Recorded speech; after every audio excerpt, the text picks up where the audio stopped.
Hi hello నమస్తే welcome to our channel. నేను మీ భార్గవి. ఈరోజు మనతో పాటు ఒక స్పెషల్ గెస్ట్ ఉన్నారు. ఆయనే బిజినెస్ కన్సల్టెంట్ వాసు చెల్ల గారు. బిజినెస్ ఐడియాస్ కోసం ఫ్రాంచైజ్ గురించి అండ్ మార్కెటింగ్ ట్రిక్స్ గురించి ఈరోజు తెలుసుకుందాం. హాయ్ సార్, నమస్తే. ఎలా ఉన్నారు? గుడ్ అండి. సార్, మీ దగ్గర నుంచి చాలా బిజినెస్ కన్సల్టెంట్స్గా మీరు చెప్పుకోవచ్చు. సో చాలామంది ఈ మధ్య కాలంలో బిజినెస్ అనగానే ఏమంటారు, కొత్త కొత్త ఐడియాస్ని ఎంచుకోవడం కానీ, లేదంటే కొత్త బిజినెస్ ఏదైనా స్టార్ట్ చేసేయాలన్న ఆరాటంతో ఉన్నారు, యూత్ కూడా సరే. కానీ వాళ్ళకి ఏ గైడెన్స్లో వెళ్ళాలి, ఏ రూట్లో వెళ్తే మనం సక్సెస్ అవుతాం అన్నది చాలా మందికి తెలియట్లేదు. సో వాళ్ళ కోసం మీరు ఎలాంటి సజెషన్స్ ఇస్తారు సార్? మీరు అన్నది నిజమే. చాలా మంది బిజినెస్ స్టార్ట్ చేయాలని అనుకుంటున్నారు. బట్ ప్రాబ్లం ఏంటంటే చాలా తక్కువ మందికి బిజినెస్ రిలేటెడ్ నాలెడ్జ్ ఉంది. But every one want to start a business. ఎందుకంటే మనకి మోటివేషనల్ స్పీకర్స్ అయినా, లేదంటే పబ్లిక్లో ఉండే ఏ ఇమేజెస్ ఆర్ పోస్ట్లు ఏం చూసుకున్నా కానీ ఏమని చెప్తాయి, మీరు జాబ్ చేస్తుంటే మీరు యూజ్లెస్, మీరు ఎప్పుడు బిజినెస్ చేస్తేనే మీరు సక్సెస్ఫుల్ పర్సన్ అన్నట్టు చెప్తూ ఉంటాయి. బట్ ప్రాబ్లం ఏంటంటే 90% of the businesses first 3 years లోనే ఫెయిల్ అయిపోతున్నాయి. అండ్ ఈవెన్ సర్వైవ్ అయిన వాటిలో ఇంకొక 80% of the businesses with in 5 years fail అవుతున్నాయి. సో బిజినెస్ లో సక్సెస్ రేట్ అనేది జస్ట్ 10% ఉంటుంది, even less than that. But దీని గురించి ఎవరు డిస్కస్ చేయరు. అండ్ ఈవెన్ మనం న్యూస్ పేపర్స్ లో కానీ ఏదైనా టీవీలో కానీ అందరూ సక్సెస్ఫుల్ స్టోరీస్ షేర్ చేస్తారు. ఫెయిల్ అయిన వాళ్ళ స్టోరీలు అసలు ఎక్కడ ఉండవు, కనిపించవు. సో ఈవెన్ వాడికి కూడా పరుగు పోయింది కాబట్టి వాడు ఇంకా అసలు చెప్పుకోడు కూడా ఎక్కడ ఫెయిల్ అయిన వాడు. సక్సెస్ అయిన వాళ్ళు ఇంకా పబ్లిసిటీ కావాలి కాబట్టి ఇంకా చెప్పుకుంటూ ఉంటారు.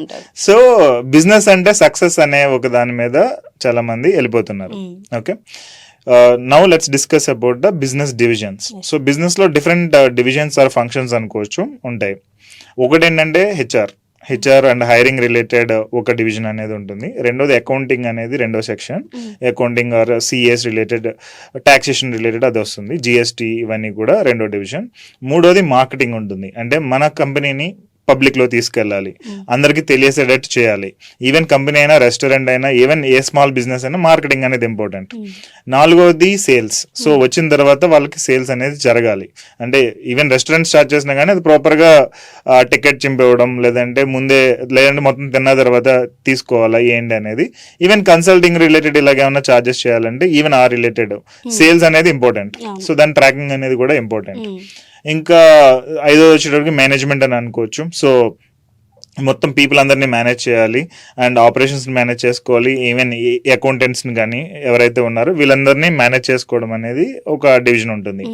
ఇంకా కొన్ని కంపెనీస్కి అయితే ఆర్డి అని కూడా ఉంటుంది, R and D. So research and development. So మా కంపెనీకి లేదంటే వేరే కంపెనీస్కి కొన్ని వాటికి ఏంటంటే సాఫ్ట్వేర్ కావాల్సి వస్తుంది.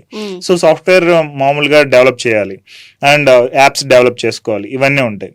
సో ఇవన్నీ డివిజన్స్ని మనం ప్రాపర్గా అండర్స్టాండ్ చేసుకుని దానికి ఏ స్కిల్స్ కావాలనేది ఫస్ట్ నేర్చుకుని దాని తర్వాత బిజినెస్ స్టార్ట్ చేస్తే ఓకే.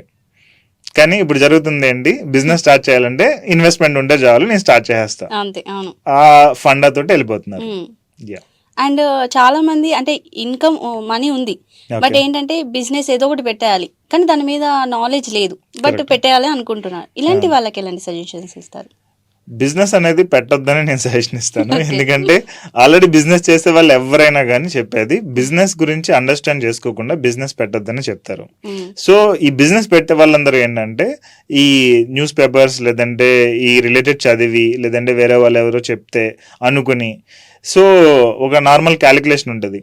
వీళ్ళు టీ తాగడానికి వెళ్ళినప్పుడు సో వీడి దగ్గరకు 100 మంది వస్తారు, లేదంటే 1000 మంది వస్తారు. 1000 రూపాయలు ఇంటూ 10 రూపీస్ వేసుకున్న దగ్గర 10,000 రోజు సంపాదిస్తున్నాడు. ఇంటూ 30 days వేస్తారు అంటే దగ్గర 3 లక్షల రూపాయలు నెలకు వస్తుంది. కరెక్ట్.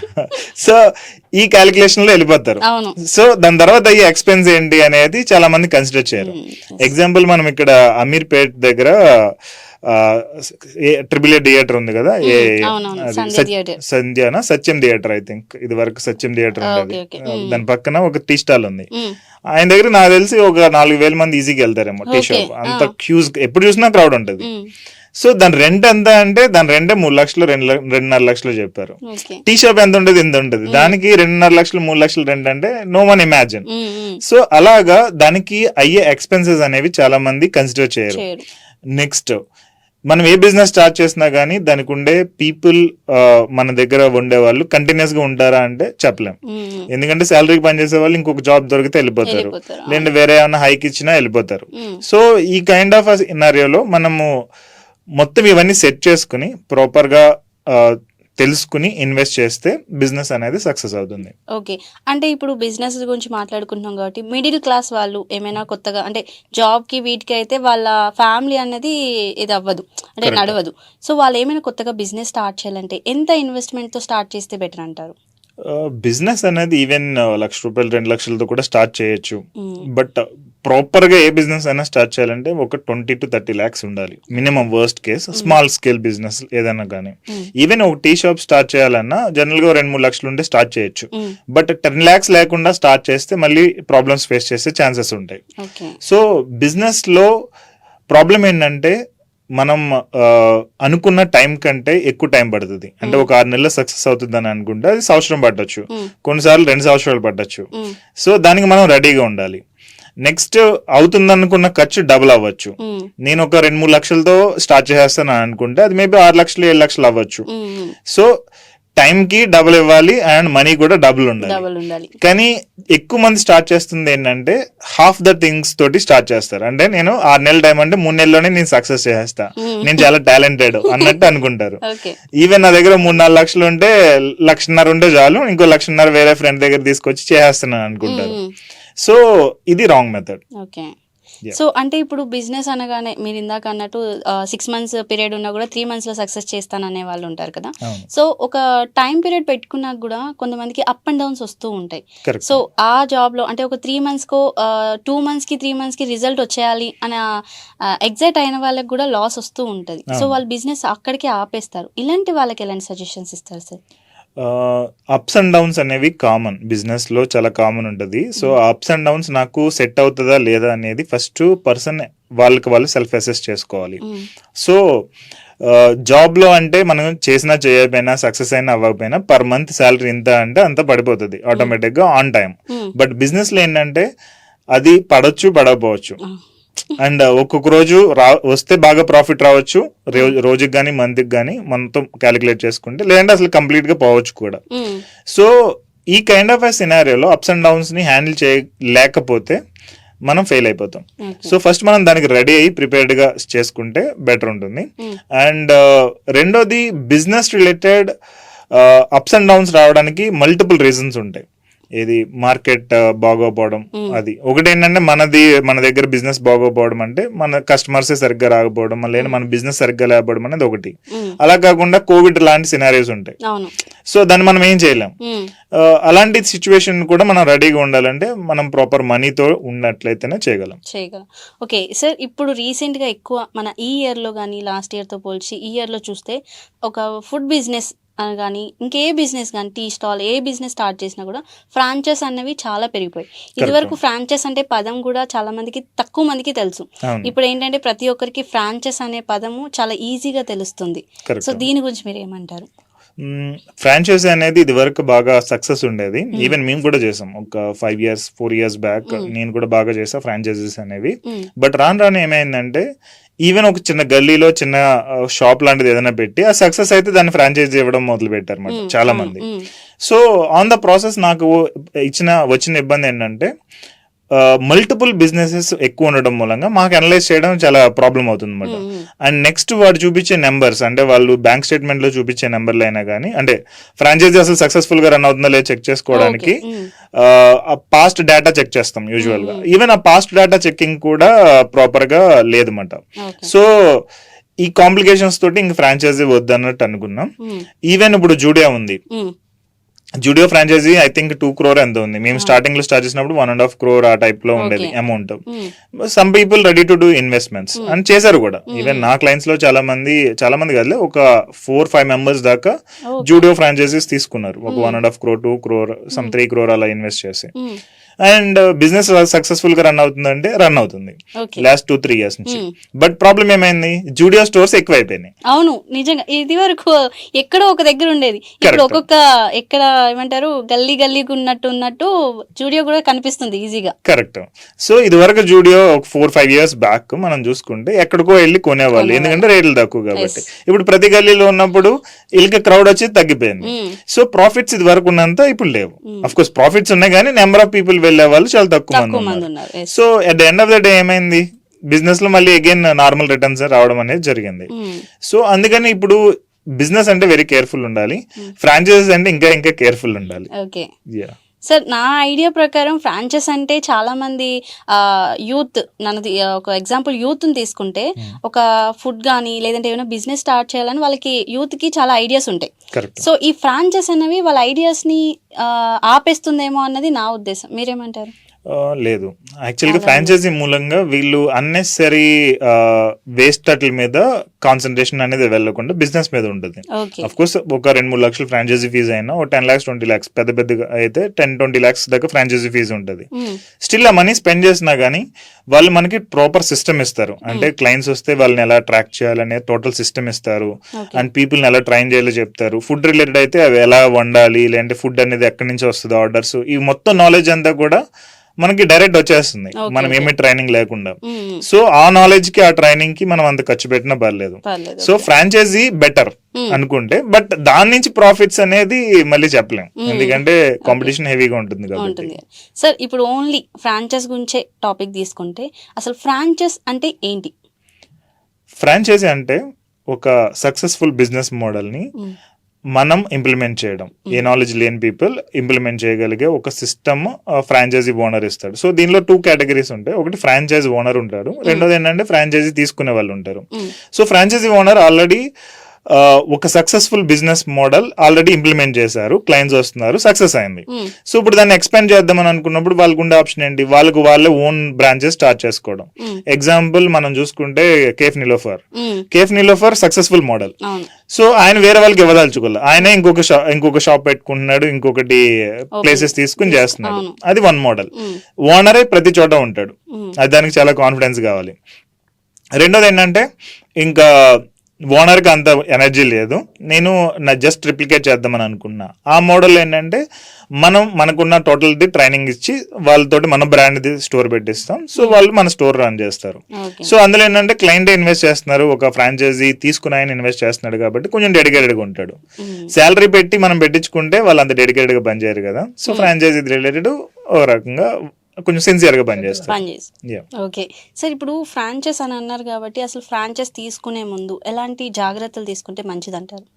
ఫ్రాంచైజీ తీసుకునే ముందు అసలు అంతకు ముందు ఎన్ని ఫ్రాంచైజీలు సక్సెస్ అయినాయి అనేది ఒకటి వెరిఫై చేసుకోవాలి. సో ఆల్రెడీ ఒక ఫ్రాంచైజీ ఉన్నా కానీ వీళ్ళు ఫ్రాంచైజీ ఇచ్చేయడం అలాంటివి చేస్తున్నారు, అలాంటివి మనం ఒకసారి వెరిఫై చేసుకోవాలి. రెండోది ప్రాఫిట్, వాళ్ళు చెప్పేది నిజంగానే ప్రాఫిట్ అంత వస్తుందా లేదా అనేది రెండోది చాలా ఇంపార్టెంట్ అది. అండ్ కొన్నిసార్లు ఏంటంటే వాళ్ళకి ప్రాఫిట్ తక్కువ వస్తుంది బట్ ఎక్కువ వస్తున్నట్టు చూపిస్తారు. సో దాని ద్వారా మనం ఏమనుకుంటాం అంటే మనకు కూడా వచ్చేస్తుంది అన్నట్టు అని అనుకుంటాం. సో అది రెండోది. మూడోది ఏంటంటే ఫ్రాంచైజీ దేని బేస్ మీద ఉంది, సీజనల్ బేస్డ్ ఏమైనా ఉందా లేదా అనేది మూడోది. ఎగ్జాంపుల్ ఐస్ క్రీమ్ ఫ్రాంచైజీ మనం చూసుకుంటే సమ్మర్ లో సేల్స్ ఎక్కువ జరుగుతూ ఉంటాయి. మనం సమ్మర్ అయిపోయిన తర్వాత తీసుకుంటే అది పెద్దగా సేల్స్ ఉండదు, బట్ వీళ్ళు చూపించే డేటా ఏంటి, సమ్మర్ లో డేటా చూపిస్తారు. సో సమ్మర్ లో ఇలా సేల్స్ జరిగినాయి, ఎంత రెవెన్యూ వచ్చింది కాబట్టి ఎవ్రీ మంత్ ఇంతే వస్తుంది అన్నట్టు కొంచెం ప్రొజెక్షన్ ఇస్తారు. ఈవెన్ కొన్నిసార్లు ఏంటంటే తెలివిగా హాఫ్ ద అమౌంట్ అయినా ఇన్కమ్ వస్తుంది అన్నట్టు చూపిస్తారు తర్వాత మంత్స్. బట్ యాక్చువల్ గా రియాలిటీలో అది అసలు ఉండదు. ప్రీవియస్ గా ఒక 4-5 years బ్యాక్ ఏమైంది, లస్సీ రిలేటెడ్ ఫ్రాంచైజీ బ్రాండ్స్ వచ్చాయి. మనం చూసుకుంటే ఎస్ఆర్ నగర్, అమీర్పేట్ ఏరియా మొత్తం చాలా మంది లస్సీ బ్రాండ్స్ చాలా స్టార్ట్ అయిపోయినాయి. బట్ మన దగ్గర లస్సీ తాగే వాళ్ళు చాలా తక్కువ మంది ఉంటారు. పంజాబ్ లో దాని రిలేటెడ్ లేదంటే ఢిల్లీ ఆ రిలేటెడ్ అక్కడ ఎక్కువ సేల్స్ జరుగుతాయి. అక్కడ సేల్స్ డేటా చూపించి ఇక్కడ ఫ్రాంచైజీ బ్రాండ్స్ ఇవ్వడం అనేది చేస్తున్నారు. So depends on time factor, అంటే ఇప్పుడు సమ్మర్ లో జరిగే బిజినెస్, వింటర్ లో జరిగే బిజినెస్, అదొకటి. రెండోది రీజియన్, ఇప్పుడు ఢిల్లీలో జరిగే బిజినెస్ ఆంధ్రలో జరగదు, సో ఆంధ్రలో జరిగే బిజినెస్ ఢిల్లీలో జరగదు. సేమ్ వే మనం ఫ్రాంచైజీ బ్రాండ్ ఇక్కడ వర్కౌట్ అవుతుందా లేదా అనేది ఇంకొకటి. సో ఈవెన్ కొన్ని సెలూన్ రిలేటెడ్ ఫ్రాంచైజీస్ ఉంటాయి. So it depends on the location. Even Hyderabad లోనే అమీర్పేట్ లో కొన్ని సెలూన్ బ్రాండ్స్ బాగా వర్కౌట్ అవుతాయి, ఎందుకంటే అక్కడ స్టూడెంట్ మార్కెట్. Yes, అదే బంజారా హిల్స్ కి వస్తే అదే మార్కెట్ మళ్ళీ వర్కౌట్ కాదు. అవుతుంది. అదే మాదాపూర్ హైటెక్ సిటీకి వెళ్తే అది మళ్ళీ వేరే క్రౌడ్. అవును. So with in the Hyderabad it self multiple different people ఉన్నారు. సో అది based on a kind of మనం బిజినెస్ స్టార్ట్ చేస్తున్నాం అనేది చూసుకుని చేయాలి. ఓకే. సో జనరల్ గా వెళ్ళిపోయి ఇది వేరే అమీర్పేట్ లో వర్కౌట్ అయింది కాబట్టి బంజారా హిల్స్ లో వర్కౌట్ అవుతుంది అని మైండ్ సెట్ తీసేయాలి. కరెక్ట్. సో ఫ్రాంచైజ్ గురించి మాట్లాడుకుంటున్నాం కదా సార్, దీంట్లో ఏమైనా ఫెయిల్యూర్ అయ్యే అవకాశం ఉందా లేదా? ఫ్రాంచైజీలో కూడా చాలా ఫెయిల్యూర్స్ ఉంటాయండి. అండ్ మెజారిటీ ఇప్పుడు చూసుకుంటే కనుక 50 to 60% ఫెయిల్యూర్స్ అనేవి ఆల్రెడీ జరుగుతున్నాయి. సో ఈవెన్ సక్సెస్ అయిన బ్రాండ్స్ కూడా వాళ్ళకి వాళ్ళు సర్వైవ్ అవ్వలేక ఫ్రాంచైజీ ఇస్తున్నారు. అంటే సక్సెస్ అవుతూ ఇవ్వడం అనేది వేరే, వాళ్ళు మెయింటైన్ చేయలేక. బట్ ఫెయిల్ అవుతూ ఇంక మేము చేయలేకపోతున్నాం కాబట్టి అట్లీస్ట్ ఫ్రాంచైజీ ఫీ అనే వస్తుంది అని చెప్పి కొంతమంది అది ఎక్స్పాన్షన్ రిలేటెడ్ ఇవ్వడానికి ట్రై చేస్తున్నారు. సో చాలా ఫెయిల్యూర్ అనేవి ఉన్నాయి చాలా వరకు. ఈవెన్ రీసెంట్ గా ఒక చికెన్ ఆర్ మటన్ రిలేటెడ్ ఒక మటన్ మార్ట్ టైప్ లో ఒకటి వచ్చిందన్నమాట ఫ్రాంచైజీ. సో ఆ ఫ్రాంచైజీ బ్రాండ్ ఇచ్చారు. అండ్ ఇక్కడ ఫిల్మ్ నగర్ దగ్గర వాళ్ళు బ్రాండ్ స్టార్ట్ చేశారు. ఇది యాక్చువల్ గా సక్సెస్ఫుల్ అయింది, సమ్ అదర్ ఏరియాలో ఎక్కడో సక్సెస్ఫుల్ అయింది. వీళ్ళు తీసుకొచ్చి ఈ ఏరియాలో తీసుకున్నారు ఫ్రాంచైజీ, 20 lakhs కట్టారన్నమాట. బట్ ఇప్పుడు చూస్తే సేల్స్ అనేవి ఏమి జరగట్లా. సో ఓనర్ తో మాట్లాడితే నేను ఒక 20% దాకా మార్జిన్ వస్తుంది ఆ టైప్ లో చెప్పారు. బట్ అదేంటంటే అంత రావట్లేదు. ఈవెన్ రెంట్ వెళ్ళడమే కష్టంగా ఉందన్నమాట మార్జిన్ లో. సో అలాంటివి కొన్ని జరుగుతాయి. ఫెయిల్యూర్స్ అనేవి బిజినెస్ లో ఎక్కువ ఉంటాయి, ఫ్రాంచైజీలో కొంచెం తక్కువ ఉంటాయి. But still franchises also fail అయింది. సార్ ఇప్పుడు మీరు అన్నట్టు ఇందాక మనం చూసుకుంటే అంటే మనం ఇన్వెస్ట్ చేయాలంటే ఎక్కువ అమౌంట్, ఎక్కువ బడ్జెట్ అవుతుంది. అదే ఫ్రాంచైజ్ లో తీసుకుంటే మనకి అమౌంట్ అవ్వాల్సిన దానికన్నా తక్కువ అవుతుంది అని ఇందాక మీరు చెప్పారు కదా. సో ఇలా చూసుకుంటే కొత్తగా బిజినెస్ స్టార్ట్ చేయాలి, ఫ్రాంచైజ్ తీసుకోవాలి అని అనుకున్న ఒక కామన్ పర్సన్ ఎవరైనా సరే, సో ఆయన ఎంత ఇన్వెస్ట్ చేయొచ్చు? లైక్ ఇప్పుడు ఏంటంటే మనకి 1 lakh నుంచి స్టార్ట్ అనుకోండి పర్ సపోజ్. స్టార్టింగ్ లోనే లాక్స్ లో నుంచి వెళ్ళాలా, లేదంటే క్రోర్స్ లో CRs లోంచి వెళ్తే బెటర్ అంటారా? ఓకే. ఈవెన్ ఒక పర్సన్ దగ్గర ఒక 1 crore 2 crore ఉన్నా కానీ ఫస్ట్ టైం బిజినెస్ అయితే కనుక నేను రికమెండ్ చేసేది ఏదైనా చిన్న franchise 5 lakhs or 10 lakhs franchise ఒకటి తీసుకుని టెస్ట్ చేయండి. అసలు బిజినెస్ సరిగ్గా మీకు వర్కౌట్ అవుతుందా లేదా, ఛాలెంజెస్ ఏమున్నాయి, ఇవన్నీ టెస్ట్ చేయండి. సక్సెస్ అయితే ఇంకో 10 lakhs పెట్టి ఇంకోటి స్టార్ట్ చేయడం పెద్ద కష్టమేం కాదు కదా, ఈజీ. బట్ ఫెయిల్ అయితే 10 lakhs పోతాయి, 1 crore పోదు.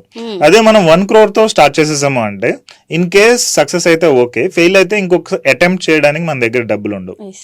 సో ఆ ప్రాబ్లం లేకుండా మనం ప్రాపర్ గా తక్కువ ఇన్వెస్ట్మెంట్ 10% తో స్టార్ట్ చేస్తే బెటర్. అండ్ ఫస్ట్ టెస్ట్ చేసుకోవాలి ఏదైనా కానీ. ఈవెన్ సూపర్ సక్సెస్ కూడా KFC కూడా ఫెయిల్ అయిన సినారియోస్ ఉన్నాయి కొన్ని ఏరియాలో. ఓకే. సో ఈవెన్ మన మెట్రోలో KFC పెట్టారు, అది సరిగ్గా రన్ అవ్వట్లేదని తీసేసి మళ్ళీ వేరే చోట పెట్టి చాలా ఉన్నాయి. Zudio it's Tatas brand, it's failing ఎందుకంటే ఎక్కువ అయిపోయినాయి కాబట్టి. అండ్ దానికి కాంపిటేటర్ గా రిలయన్స్ వాళ్ళు లేదంటే ఇంకా అదర్ బ్రాండ్స్ కూడా చాలా వచ్చాయి. సో జూడియో పక్కన వాళ్ళు ఇది పెడుతున్నారు. సో పెట్టినప్పుడు ఆటోమేటిక్ గా ఫ్లో అనేది తగ్గుతుంది, ఎక్కువ మంది వచ్చే వాళ్ళు తగ్గుతున్నారు అలా. సార్ మీరు అన్నట్టు అంటే అలా పక్కన బిజినెస్ పెట్టుకుంటే అంటే ప్రాఫిట్ అంటారా, లాస్ అంటారా సార్? యాక్చువల్గా అయితే దట్ ఈస్ ప్రాఫిటబుల్. ఎందుకంటే ఒకే ఏరియాలో ఒకే షాప్ ఉంది అనుకోండి, క్లోత్ షోరూమ్, దెన్ దానికి వెళ్ళే వాళ్ళు తక్కువ మంది ఉంటారు. బట్ అదే దగ్గర ఒక 4-5 షోరూమ్స్ ఉన్నాయి, like RS brothers, south India shopping mall, ఇలాగా మన అమీర్పేట్ చూసుకుంటే చాలా షాపింగ్ మాల్స్ ఎక్కువ ఉంటాయి. సో ఒకే ఏరియాలో ఉంటే పీపుల్ ఎక్కువ ఇంట్రెస్ట్ చూపించడానికి, వెళ్ళడానికి ఎక్కువ ఇంట్రెస్ట్ చూపిస్తారు. సో ఆటోమేటిక్ గా ఫుట్ఫాల్ అనేది ఎక్కువ ఉంటుంది, ఆటోమేటిక్ గా బిజినెస్ ఎక్కువ జరుగుతుంది. సో ఆ బిజినెస్ ఉన్న ఏరియాలోనే మనం బిజినెస్ పెట్టడం బెటర్. కొన్నిసార్లు రెస్టారెంట్స్ ఉంటాయి, ఆల్రెడీ 4-5 రెస్టారెంట్స్ ఉంటాయి, దాంతో పాటు మనం రెస్టారెంట్ పెట్టేస్తే that is more better than మనం ఎక్కడో ఎవరు లేని ప్లేస్ లో ఒక రెస్టారెంట్ పెట్టే కంటే. ఒక కాంపిటీషన్ లాగా. కరెక్ట్, కాంపిటీషన్ కాదు, షేరింగ్ ఆఫ్ ద క్లయింట్స్ అన్నట్టు వస్తుంది. సో అంటే పాస్ట్ డేటా బట్టి యాక్చువల్ గా ఒకే కైండ్ ఆఫ్ బిజినెస్ ఒకే ఏరియాలో ఉంటే సక్సెస్ అయినట్టు మనం చూస్తాం. ఎగ్జాంపుల్ పంజాగుట్ట అంతా కూడా గోల్డ్ షోరూమ్స్ ఇవే ఎక్కువ ఉంటాయి. సో వాళ్ళకి తెలుసు కదా. సో ఈవెన్ లలిత జ్యువెలర్స్ అక్కడే ఉంటుంది, కళ్యాణ్ జ్యువెలర్స్, ఎవ్రీథింగ్ అక్కడే ఉంటాయి, వాళ్ళకి తెలుసు. స్టిల్ ఇప్పుడు ఎవరైనా వెళ్ళాలంటే ఒకేసారి వెళ్తారు, మొత్తం అవన్నీ షాప్స్ తిరుగుతారు, ఏది బెటర్ అయితే అది కొనుక్కుంటారు. Nice sir. సో ఇప్పుడు మనం ఈ ఫ్రాంచైజీ పక్కన పెడితే, సో మార్కెటింగ్లోకి వస్తే ఇప్పుడు ఏమైనా సేల్స్ జరగాలి అని అంటే లైక్ ఒక బిజినెస్లో సేల్స్ దాన్ని ఎగ్జిక్యూటివ్ చేయాలంటే ఎలాంటి ప్లాన్స్ ఉంటే బెటర్ అంటారు? సేల్స్ కంటే ముందు మార్కెటింగ్ గురించి మనం మాట్లాడుకోవాలి. Okay. సో మార్కెటింగ్ 3 టైప్స్ అని అనుకోవచ్చు. అఫ్ కోర్స్ మల్టిపుల్ టైప్స్ ఉంటాయి, బట్ 3 టైప్స్ ఏంటంటే, ఒకటి ఆర్గానిక్ మార్కెటింగ్ అంటారు, రెండోది inorganic or ads related run చేయడం అనేది రెండోది, అండ్ మూడోది వచ్చేటప్పటికి offline marketing. Okay. So organic marketing వచ్చేటప్పటికి మనం మాట్లాడుకుంటే కాంటెంట్ క్రియేషన్. ఇప్పుడు చాలా మంది బిజినెస్ ఓనర్స్ కాంటెంట్ క్రియేట్ చేస్తున్నారు, రీల్స్ రిలీజ్ చేస్తున్నారు వాళ్ళ బిజినెస్ రిలేటెడ్. సో ఈవెన్ మనం ఫర్నిచర్ రిలేటెడ్ కూడా ఒక ఐ థింక్ బీకేపీ హోమ్స్ వాళ్ళు ఉన్నారు కదా, కంటెంట్ క్రియేట్ చేస్తున్నారు ఫర్నిచర్ రిలేటెడ్. సో సంథింగ్ ఏమీ సంబంధం లేని కూడా ఆయన కలిపేసి create content. Correct. But many people watching it, sharing it and liking it and going. So that is one kind of a marketing. దీనిలో ఒక్క రూపాయి కూడా ఖర్చు పెట్టాల్సిన అవసరం ఉండదు, బట్ మన కాంటెంట్ మాత్రం ప్రాపర్ కెమెరాస్ అవి కొనుక్కుని సెట్ చేసుకుంటే చాలు. అది వన్. రెండోది వచ్చేటప్పటికి పెయిడ్ అడ్వర్టైజ్మెంట్స్ వస్తాయి. సో ఫేస్బుక్ యాడ్స్ కానీ, యూట్యూబ్ యాడ్స్ కానీ, గూగుల్ యాడ్స్ కానీ, ఇవన్నీ కూడా దీనిలోకి వస్తాయి. ఈవెన్ టీవీలో ఇచ్చే యాడ్స్ కూడా మనం అనుకోవచ్చు ప్రమోషన్స్ టైప్ లో. సో ప్రమోట్ చేసుకుంటూ మనం మార్కెటింగ్ చేసుకునేది ఇది వస్తుంది.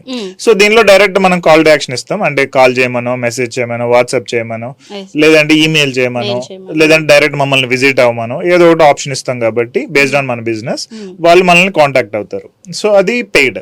దీనికి పెద్ద కాంటెంట్ అక్కర్లో, ఒక 4-5 వీడియోలో 2-3 ఇమేజెస్ క్రియేట్ చేసుకుంటే ఇంకా అదే ఒక 1 year పాటు రన్ చేయొచ్చు. ఇది ఎక్కువ కష్టం ఉండదు, కానీ డబ్బులు అవుతాయి. సో డైలీ ఒక 1000 రూపాయలు, ఈవెన్ 500తో కూడా మార్కెటింగ్ రన్ చేయొచ్చు క్యాంపెయిన్. సో 500, 1000 రూపాయలు డైలీ పెట్టుకుంటాం, అండ్ ఒక 1 month కి ఇంటూ 30 days అవుతుంది. సో అది పెయిడ్ అడ్వర్టైజింగ్. మూడోది వచ్చేటప్పటికి ఆఫ్లైన్ మార్కెటింగ్. ఆఫ్లైన్ వచ్చేటప్పటికి మనం ఫ్లైయర్స్ ఇస్తాం. సో ఫ్లైయర్స్ ఇవ్వడం, ఆటో యాడ్స్ ఇవ్వడం, లేదంటే పేపర్ లో ఫ్లైయర్లు పెట్టడం, బ్యానర్స్, పాంప్లెట్స్, అవి ఫ్లెక్సీస్ ఇవన్నీ వస్తాయి. సో ఇవి ఆఫ్లైన్ లోకి వస్తాయి. కొన్నిసార్లు ఈవెంట్స్ కండక్ట్ చేయాల్సి వస్తుంది, ఏదైనా హోటల్స్ లో కానీ, వాళ్ళ ఇళ్ళ దగ్గర కానీ, ఈ టైప్ లో. సో ఇవన్నీ ఆఫ్లైన్ మార్కెటింగ్. సో మార్కెటింగ్ లేకుండా సేల్స్ జరగదు. సో ఫస్ట్ ఏంటంటే మన ఒక కంపెనీ ఒకటి ఉందని జనాలకు తెలియాలి కదా, అది మార్కెటింగ్ లోకి వస్తుంది. అది అయిన తర్వాత దాన్ని ఆటోమేటిక్ క్లయింట్ వస్తారు. క్లయింట్ వచ్చినప్పుడు మనం ఎలా సేల్ చేస్తున్నాం అనేది డిపెండ్ అయ్యారు. ఒక బిజినెస్ కి, ఒక సేల్స్ కి మధ్యలో మార్కెటింగ్ ఉంటుంది. అది ఎవరు అందరూ సేల్స్ అవ్వట్లేదు అని అంటారు, కానీ దాంట్లో మధ్యలో మార్కెటింగ్ చేయించుకోవాలి. కరెక్ట్. సో ఇప్పుడు మనం షాప్ ఓపెన్ చేసేసి అందరూ వచ్చేస్తారని అనుకుంటే అది ఇంపాసిబుల్. క్లయింట్స్ గురించి తెలియాలి. ఇప్పుడు అందుకే కదా చాలా మంది ఇన్స్టాగ్రామ్ లో చాలా మంది ఇన్ఫ్లుయెన్సర్స్ హైర్ చేసుకుని రెస్టారెంట్స్ ప్రమోట్ చేయించుకుంటున్నారు, లేదంటే ఫ్రీ ఫుడ్ ఇస్తున్నారు ఇన్ఫ్లుయెన్సర్స్ కి. ఇన్ఫ్లుయెన్సర్స్ వెళ్ళి అక్కడ తినేసి ఇక్కడ ఫుడ్ బాగుందని చెప్తున్నారు. సో ఒక 100 మంది 200 మంది వెళ్తారు, but at the end of the day quality బాగోకపోతే మళ్ళీ రిపీటెడ్ గా వెళ్ళరు. బట్ క్వాలిటీ బాగుంటే ఇంకా ఎక్కువ మంది చెప్తారు, దెన్ ఆటోమేటిక్ గా వెళ్తుంది అన్నమాట. సార్ ఇందాక ఇన్ఫ్లుయెన్సర్స్ మార్కెటింగ్ అని అన్నారు కదా, సో మనం చేసుకుంటే బెటర్ అంటారా? అంటే ఓన్ కంటెంట్ ఇచ్చి మన ఇన్ఫ్లుయెన్సర్స్ అంటే మనం చేస్తే బెటర్ అంటారా, లేదంటే ఎవరికైనా పే చేసి ఇన్ఫ్లుయెన్సర్స్ తో చేయిస్తే బెటర్ అంటారా? అది యాక్చువల్గా మన ఇంట్రెస్ట్ మీద డిపెండ్ అయి ఉంటుంది. సో మనం వేరే వాళ్ళకి పే చేయగలిగినా కానీ కొన్నిసార్లు మనం చేసుకుంటేనే బెటర్. ఎగ్జాంపుల్ ఇందాక మనం అనుకున్నట్టే బీకేపీ హోమ్స్ ఆయన చూసుకున్నా, ఈవెన్ మన లలిత జ్యువెలర్స్ గుండంకుల్ చూసుకున్నా, కరెక్ట్. ఇప్పుడు ఆయన ఒక చిరంజీవిని పెట్టో, నాగార్జున పెట్టో, వేరే వెంకటేష్ని పెట్టో చేపించడం ఆయనకి జస్ట్ చేతుల పని, ఎందుకంటే ఆయన క్రోర్స్ ఆల్రెడీ వస్తున్నాయి కాబట్టి. కానీ ఆయన చేయాలనేది ఆయన డిసైడ్ అయ్యాడు. అందుకని చెప్పి ఆయన మార్కెటింగ్ బాగా చేశాడు. అసలు ఆయన ఈవెన్ నేను ఒక రోజు ఒక పల్లెటూరుకి వెళ్ళా, విలేజ్ కి వెళ్ళడానికి అసలు వెహికల్స్ లేవు, రోడ్డు కూడా బాగాలేదు అనమాట. సో అందుకని నేను బస్ ఎక్కి వెళ్ళా, అంటే కార్ తీసుకెళ్దామంటే ఆ గతుకుల రోడ్లో వెళ్ళదు. నేను చెప్పేది ఒక 2-3 years బ్యాక్. సో బస్ ఎక్కితే బస్ లో కూడా సీట్ వెనకాల ఆయన బొమ్మలతోటి లలిత జ్యువెలర్స్ యాడ్స్ అనేవి ఉన్నాయి. ఏంటిది అసలు ఈయన అడ్వర్టైజ్మెంట్ ఓన్లీ టీవీ యాడ్స్ అనుకున్నా అప్పటి వరకు. అండ్ నేను బస్ ఎక్కింది చాలా సంవత్సరాలు అయిపోయింది. సో ఒకసారి ఎక్కి చూస్తే ఆయన యాడ్స్ ఉన్నాయన్నమాట, అంటే పోస్టర్లు ఎవ్రీ సీట్ వెనకాల ఉంది అన్నమాట. సో ఈయన నార్మల్ గా చేయట్లేదు అని అనిపించింది. సో ఇక్కడ ఏంటంటే జనరల్ గా ఒక ఇన్ఫ్లుయెన్సర్ ని పెట్టుకుంటే రిపీటెడ్ గా డబ్బులు ఇవ్వాలి. ఆయన పోస్ట్ చేసినప్పుడు, లేదంటే చెప్పినప్పుడు, మన బ్రాండ్ గురించి చెప్పినప్పుడల్లా డబ్బులు ఇవ్వాలి. అదే మన బ్రాండ్ మనం చేసుకుంటే గనక కాంటెంట్ అనేది ఫ్రీ అవుతుంది, అండ్ ఓన్లీ మార్కెటింగ్ కి లేదంటే ఫేస్బుక్ యాడ్స్ కి ఇలాంటి వాటికి డబ్బులు అవుతాయి. సో మనందరం మనం చేసుకోవడం నేను ఇప్పుడు ప్రెసెంట్ రికమెండ్ చేసేది, మనం ఏ కంపెనీ అయితే చేస్తున్నామో దాని రిలేటెడ్. లేదు ఇంకా వర్స్ట్ కేస్ నా వల్ల అవ్వదు లేదంటే ఇంకెవరు లేరు అని అనుకున్నప్పుడు ఇన్ఫ్లుయెన్సర్ మార్కెటింగ్ బెటర్ ఉంటుంది. ఓకే. అండ్ మూడోది వచ్చేటప్పటికి ఇప్పుడు ఆర్టిఫిషియల్ ఇంటెలిజెన్స్ రిలేటెడ్ కూడా కొన్ని yes. వీడియోస్ వస్తున్నాయి ఇప్పుడు ప్రెసెంట్. అలా ఏమైనా నేర్చుకున్నా అది కూడా బెటర్ ఉంటుంది, అంటే మనం లేకుండా అది చేస్తుంది చేస్తుంది. అంటే అది నిజమేనా సార్? యా ఇట్స్ నిజం. అంటే ఎంత వరకు, అంటే ఇప్పుడు ఏఐ ఎంత వరకు మనకి యూజ్ అవుతుంది అంటారు, అంటే ఒక బిజినెస్ కి ఇప్పుడు లైక్ 2 years బ్యాక్ వరకు చాలా డిఫికల్ట్ ఉండేది, అంటే కాంటెంట్ క్రియేషన్ కానీ బిజినెస్ లో చాలా డెసిషన్స్ కన్నిటికి ఓనరే డిసైడ్ అయ్యి తీసుకోవాలి. బట్ ఇప్పుడు ప్రాపర్ డేటా ఇస్తే ఏఐ చెప్పేస్తుంది. సో ఇది వరకు 100 మందికి కావాల్సినప్పుడు ఇప్పుడు 50 మంది చాలు. మేబీ ఫ్యూచర్ లో 20 members సరిపోతారు అనుకుంటా టీమ్ లో. సో ఏఐ అంటే ప్రాపర్ గా యూస్ చేయడం వస్తే it can do like 10 people work one AI can do. So 10 people 20 people work ఒక్క ఏఐ తోటి మనం చేయొచ్చు. కరెక్ట్. సో ఎగ్జాంపుల్ చెప్పాలి అంటే నేను మనీ మేనేజ్మెంట్ సీక్రెట్స్ అని ఒక బుక్ రాసా. ఆ బుక్ రాయడానికి నాకు దగ్గర 6 నెలలు టైం పట్టింది. కోవిడ్ టైంలో నేను బ్రేక్ లో ఉన్నప్పుడు రాసా. ఇప్పుడు ఇంకొక బుక్ రాయాలి. ఇప్పుడు ఏ యూస్ చేసుకుంటే ఐ కుడ్ ఏబుల్ టు, అంటే అది నేను రాయడం అనేది జస్ట్ 2 రోజులు అయిపోయింది. సో ఏ యూస్ చేసుకుని అండ్ కాన్సెప్ట్స్ కొంచెం చేంజ్ చేస్తూ మళ్ళీ మోడిఫై చేసుకుంటూ ఇస్తాము. బట్ మేబీ ఇంకొక 2-3 years తర్వాత బుక్ రాయాలంటే ఒక గంటలో అయిపోతుంది. నిజంగా అంతే. అంటే దాన్ని సరిగ్గా యూస్ చేయడం తెలియాలి గానీ ఈజీ మెథడ్ మీరు అన్నట్టు. Correct. Okay, thank you so much sir. And ఇంత బిజినెస్ ఐడియాస్ గురించి, మార్కెటింగ్ గురించి, సేల్స్ గురించి, వాటి గురించి చాలా క్లియర్ గా చెప్పారు. Thank you so much. And next ఇంకొక మంచి బిజినెస్ ఐడియాస్ లో మళ్ళీ కలుసుకుందాం. Thank you so much sir. Thank you.